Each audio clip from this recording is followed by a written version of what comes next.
going to give you 10 rules for profitable self-discipline. These are rules of my own making. They're very homely, some of them, but they'll be very helpful. And number one is keep cool when other people get hot. I know you can agree with that one, but I'm not so sure that you'll always live up to it.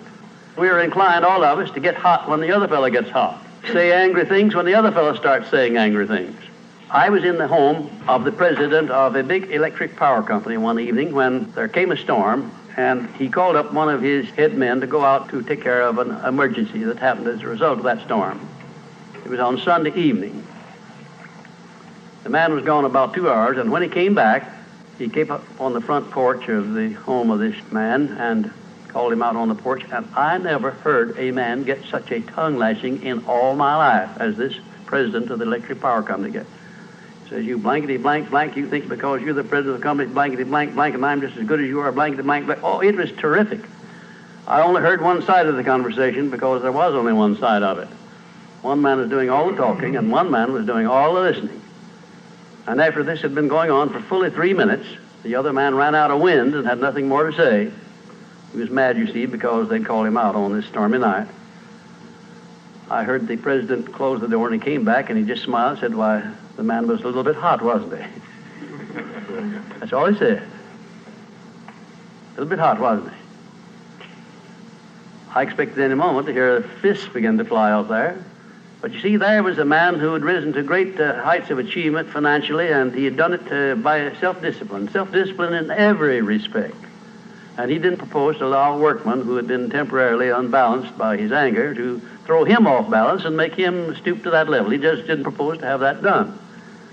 And you'll notice when you get into an argument with anyone, and you're apt to if you don't watch yourself, that if you'll just remain silent while the other fellow is blowing off his top, he finally gets to the point where he's got no more top to blow off.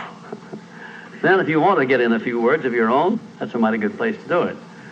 It's a mighty fine thing if the words that you get in are not the kind of the words you've been hearing. In other words, if you say something back kind in return, it's far better for the other fellow and far better for you.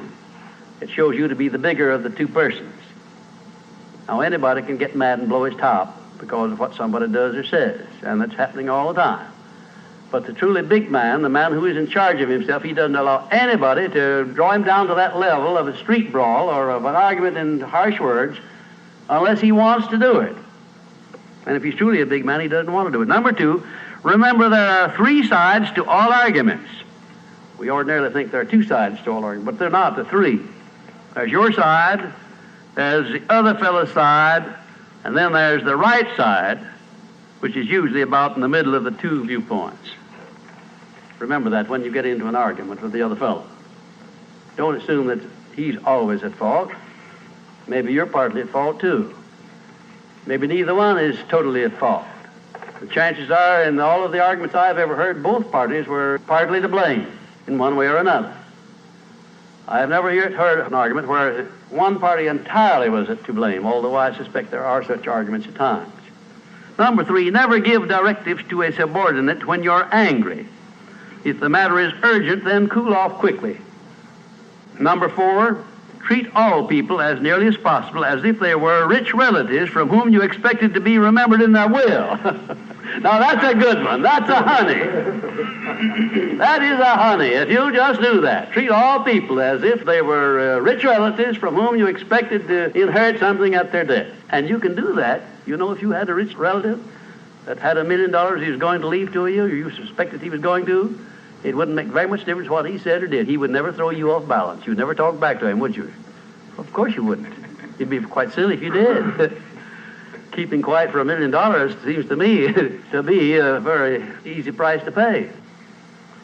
Number 5, look for the seed of an equivalent benefit in every unpleasant circumstance with which you meet, no matter what the unpleasant circumstance is. Make it a point to discipline yourself so that you look for that seed of an equivalent benefit, and you start looking in connection with the circumstance. Don't wait a week or two till you've all worked yourself up about it. Start right in where you stand. It'll lessen the blow. It'll lessen the hurt of the wound, whatever it happens to be, if you start looking for that seed of an equivalent benefit.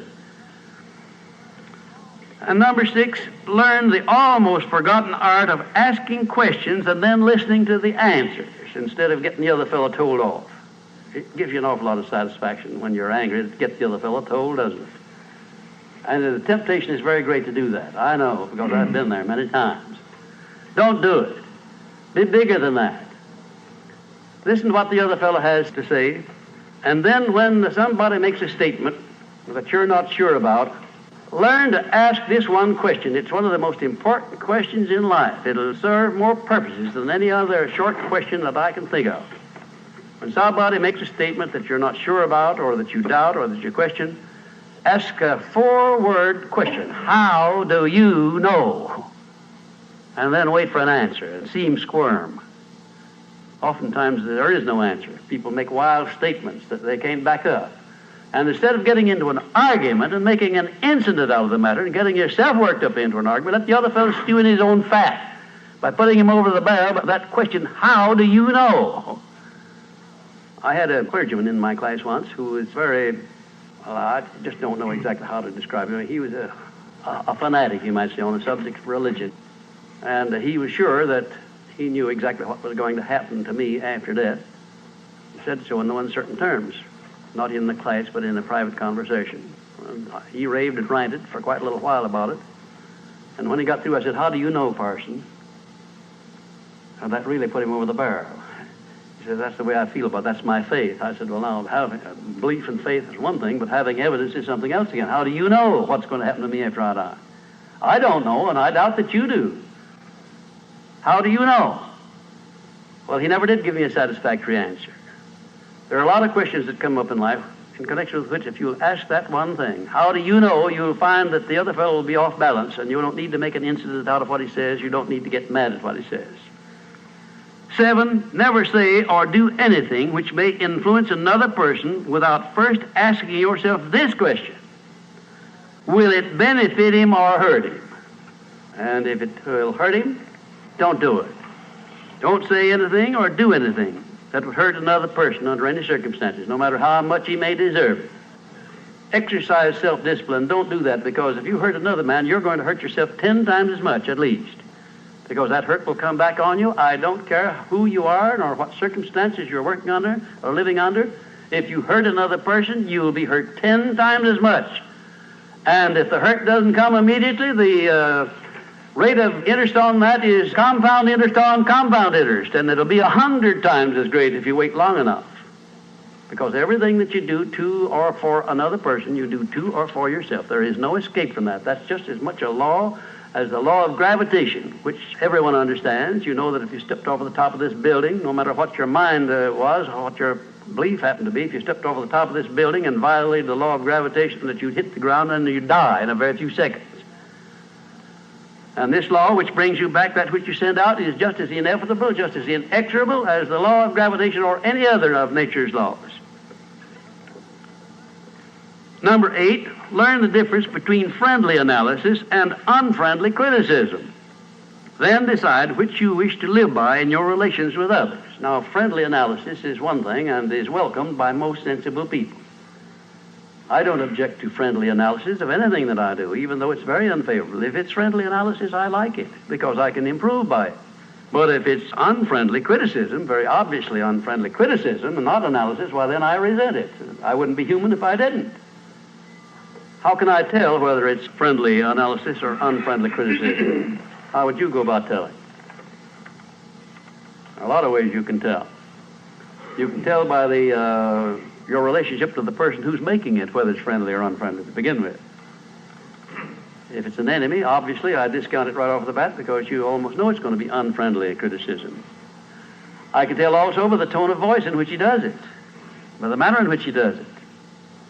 Because a man who engages in unfriendly criticism generally uses a few epithets along with it that clearly indicates that he's biased. If you have self-discipline, you're not going to be influenced by that kind of a person.